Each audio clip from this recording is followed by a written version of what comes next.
और बोतल के बोतल शराबी लोग ले जाता है पीने के लिए। जब कभी मैं खेतादरात्रि के मेला जाता हूँ तो युवक से मोटरसाइकिल पर दारू लेके पिए जाते हैं। 12 बजे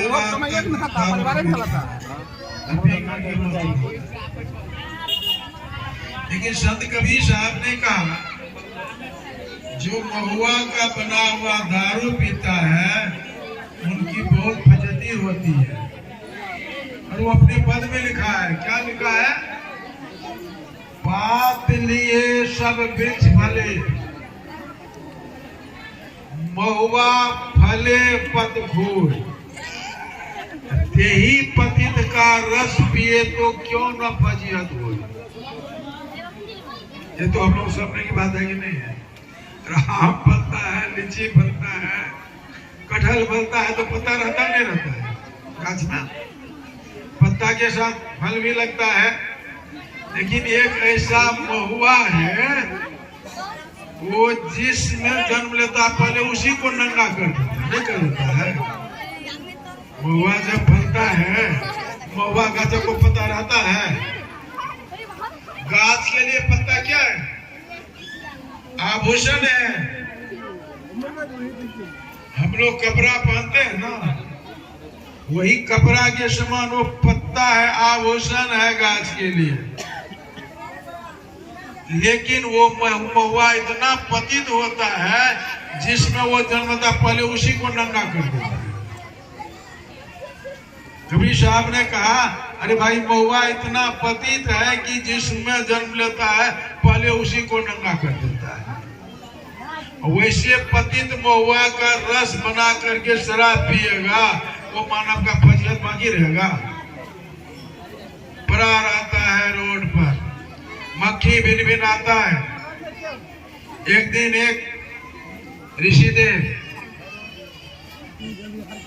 वही महुआ का शराब पी करके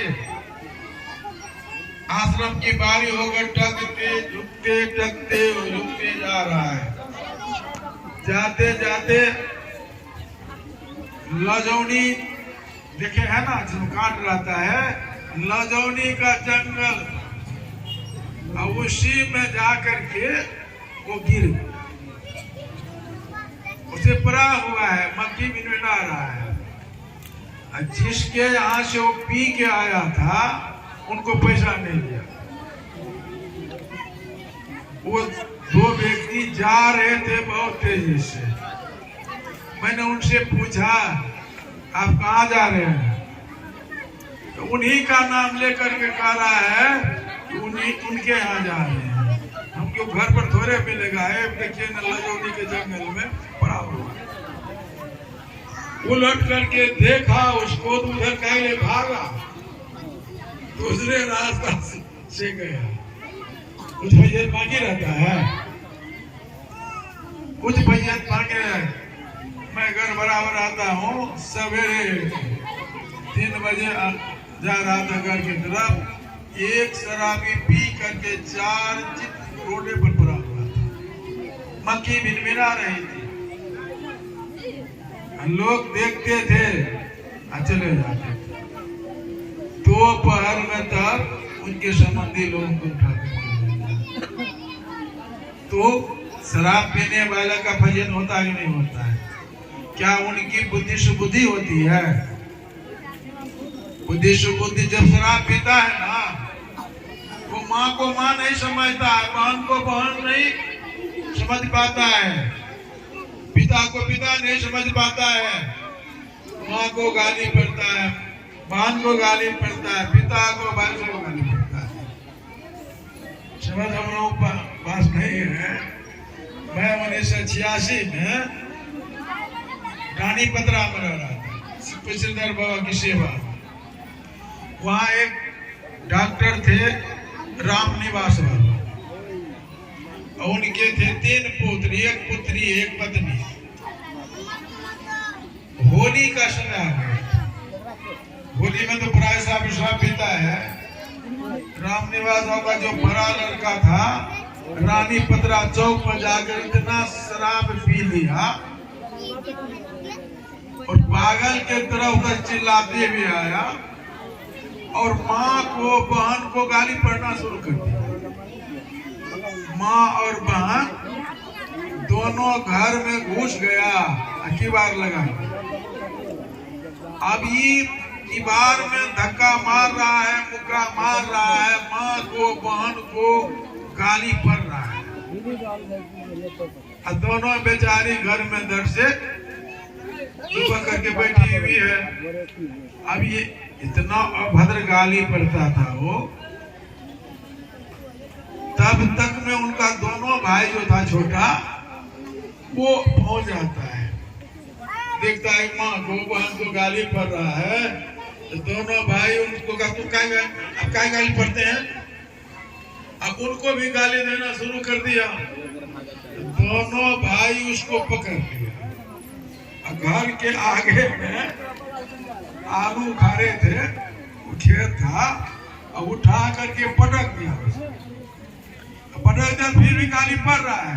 दोनों भाई दोनों पैर पकड़ करके उसी में घिसिया रहा है, खेत घिसिया रहा है, गाली पड़ रहा है।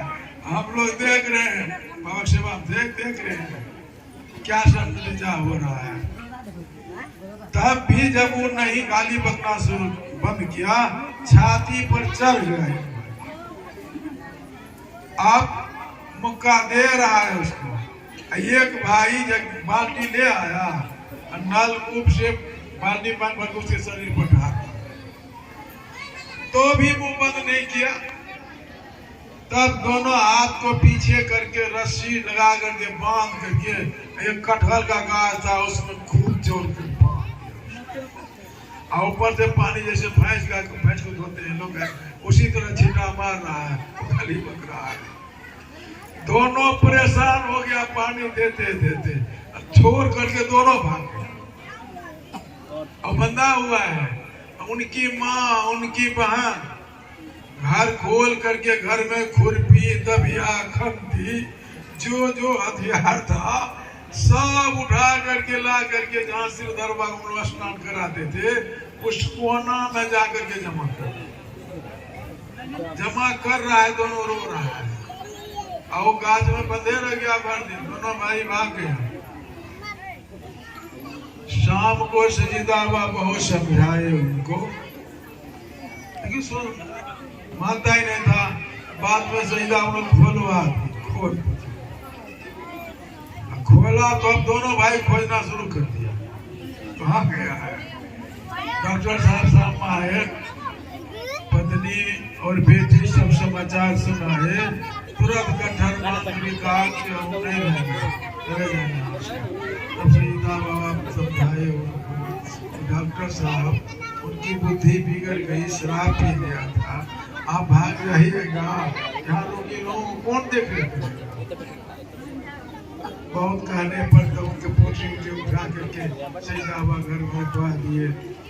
हमको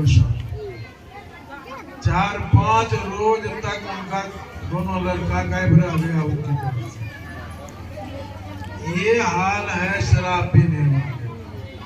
गुरु महाराज ने कहा इसी तरह का नशा का सेवन नहीं करना चाहिए, चोरी नहीं करनी चाहिए। सब पर कहेंगे बहुत समय हो जाएगा और आप लोग भी अलसाने लगेंगे, इसीलिए मैं इतना ही कहकर अपनी वाणी को समाप्त करता हूँ और बात आप लोग पूज्य बाबा से सुनेंगे। बोलिए श्री सद्गुरु महाराज।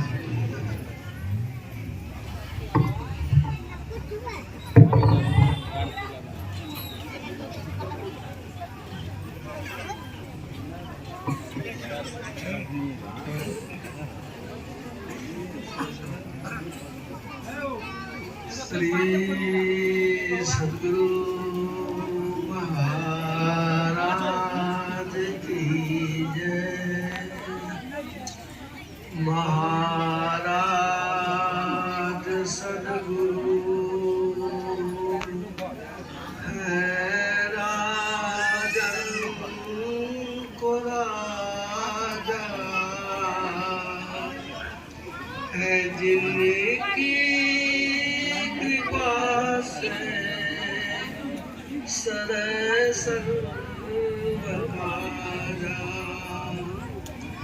भले में ही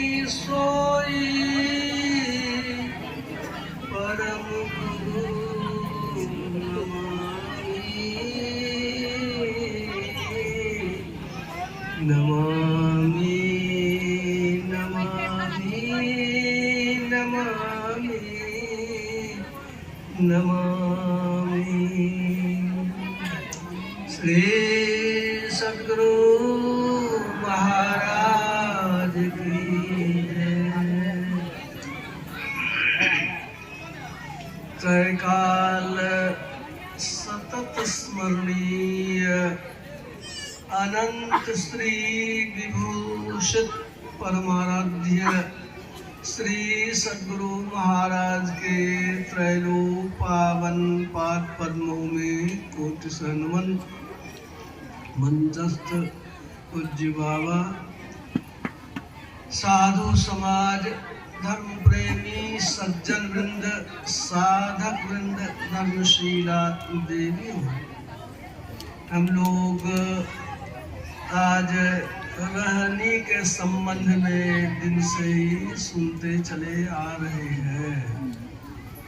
कहे कबीर निज रहनी सम्हारी, सदा आनंद रहे नर नारी।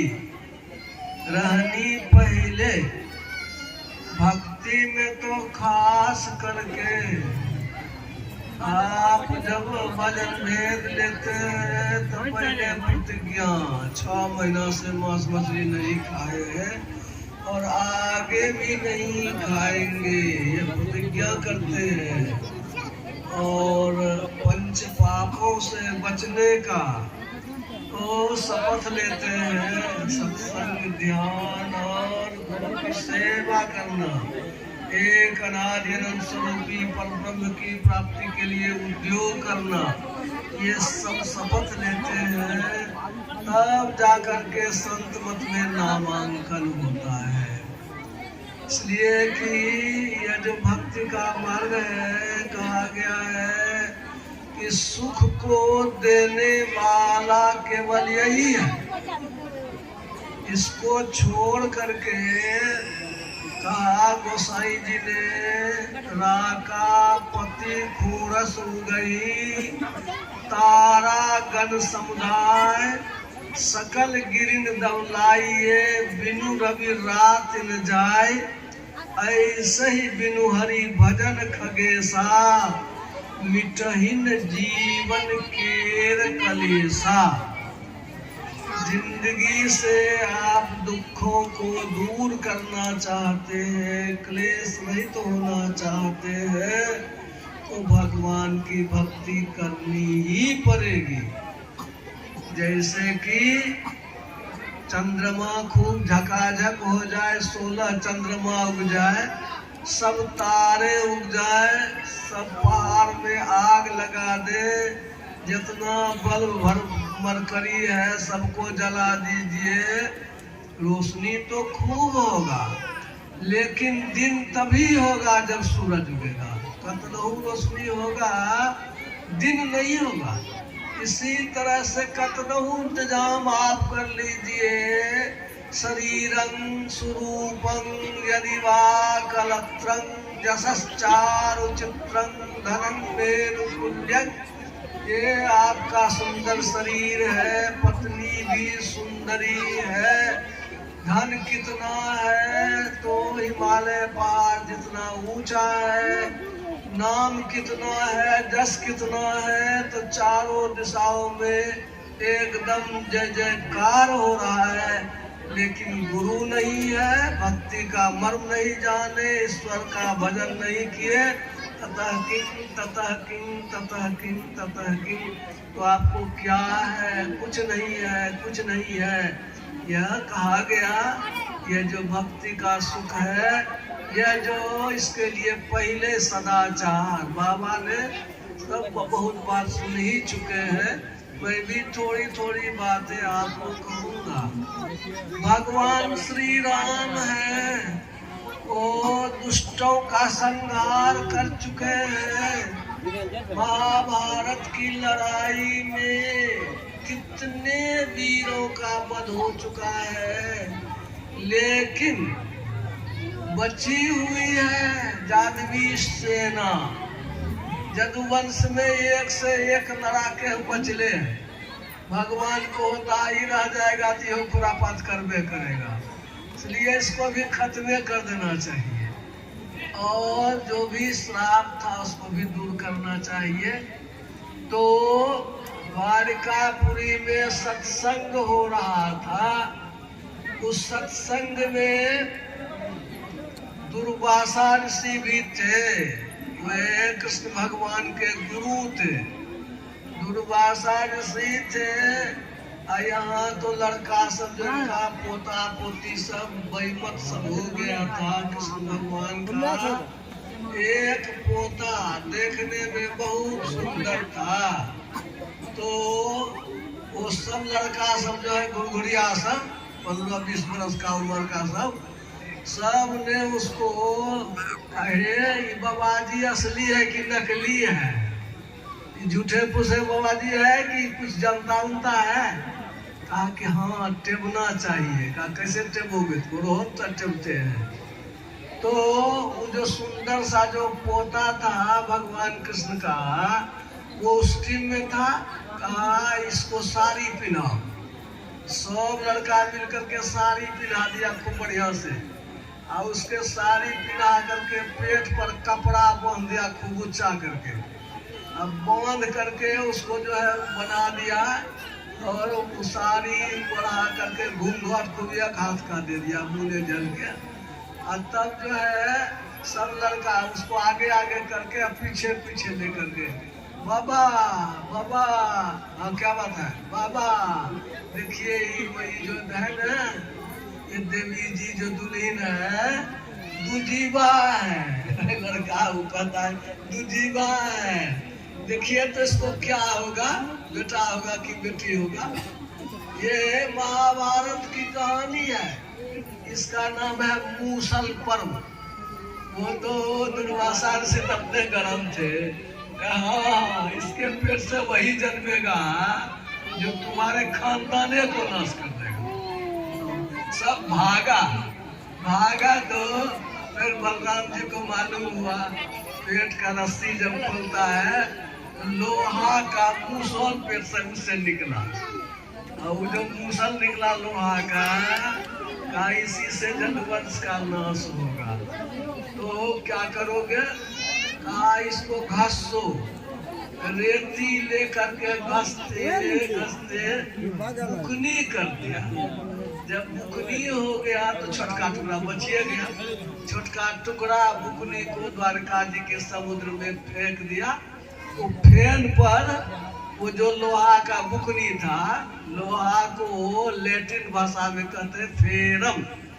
हम लोग फेरस सल्फेट खेत में डालते हैं ना खाद, वो सब हो गया फेरस सल्फेट, और वो सब प्रभास क्षेत्र में बह करके आ गया। बड़का बड़का पटपरी का घास उससे पैदा हो गया, सरकंडा। वही वो घास जो है पैदा हो गया, बड़का बड़का सरकंडा।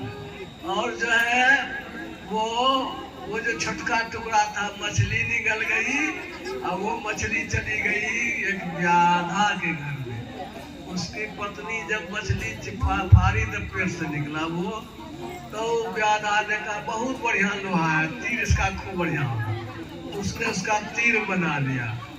और वो जो है इधर वो जो सब लड़का सब तो समझिए शराबी था ही। सुने शराबी में क्या हालत है, मांस मछली मदिरा शराब सब जो होता है पिकनिक। 1 जनवरी को देखते होंगे कितना मुर्गी का टांग तोड़ देता है लड़का सब। वैसे ही वो सब गया प्रभास क्षेत्र और खूब पिया। पी पी करके तो होश रहा नहीं, ऊपर खेले तक चोरा ले एक दूसरे का। इसी से आपस में विवाद हुआ, हंसी मजाक में विवाद शुरू हुआ। हथियार भी सब ले गया था कि अगर कोई राक्षस आ जाएगा तो भिड़बो करेंगे। जितना हथियार था द्वारिका में सब लेकर के गया था। आपस में लड़ते लड़ते ऐसा शरीर मजबूत, किसी को कुछ नहीं हुआ, सब हथियार खत्म हो गया। तब कुश्ती शुरू हुई, कुश्तियों किसी को कुछ नहीं हुआ। तब जो है एक ठो जो है वही सरकंडा का उखाड़ा मारा जैसे कि मरिए गया। वो सरकंडा से 56 करोड़ जनवंशी कई दिन में खत्म हो गया। वो दुर्योधन की माता गांधारी ने श्राप दिया था भगवान कृष्ण को, हे कृष्ण तुम 18 दिन में हमरे खानदान को नाश करवाया है, तुम्हारा खानदान कई दिन में खत्म हो जाएगा। ये शराब की हालत है, शराब पीने से फेफड़ा खत्म हो जाता है। मेरे साथ एक शिक्षक था, मेरे पास आता था वेतन लेने के लिए, तो शराब पीता था। हे सुंदर काहे पीता है शराब? बाल बच्चा छोटा छोटा है, तो ना उम्र कौन है, बहुत कम उम्र का लड़का था, वो समझिए कम उम्र का लड़का, छोटा छोटा बच्चा। अब वो वही जो बाबा कहे, सड़क पर फ्लैट हो जाता था, गाड़ी पर रस्सी से बांध के तब ले जाता था। महात्मा के पश्चिम भवानी नगर बनी का था। वो कुछ 6 दिन तो हुआ, बीमार, तबियत खराब हो गई, पूर्णिया में हो हॉस्पिटल में ले गया, फेफड़ा उसका सड़ गया, कुछ हो नहीं है। फेफड़े में है तो इसको कैसे ठीक करेंगे? मर गया। छोटा छोटा बच्चा बहुत कम उम्र में चला गया, उसका सलाह आया। कहने का मतलब है शराब से, जुआ से, झूठ की सुन ही चुके हैं, झूठ तो सब पाप का फैला है। चोरी, नशा, हिंसा, विचार, सबके बारे में कोई थोड़ी चर्चा नहीं है। ऐसा पाप है जीवन को बर्बाद कर देता है। इसलिए सत्संग हमेशा हिदायत करता है कि आप इसके मजबूत होइए। तब इसके लिए पहले बुद्धि बल से सत्संग में सुनिएगा, बुद्धि मजबूत होगी। बल से मन को रोकिए, तब ध्यान करके ध्यान से और मन को मजबूत कीजिए, तो आपका कर्म बनेगा। नहीं तो लोक और परलोक दोनों बिगड़ जाएगा। एक छोटी सी कथा है, एक राजा ने मंत्री को भेजा, है मंत्री तो क्या 4 चीजें ले आओ, मतलब चीज जो यहाँ है वहाँ नहीं है। ये कैसा होना चाहिए? यहाँ है वहाँ नहीं है। दूसरा, जो न यहाँ है न वहाँ है। और तीसरा, जो यहाँ नहीं है वहाँ बहुत है।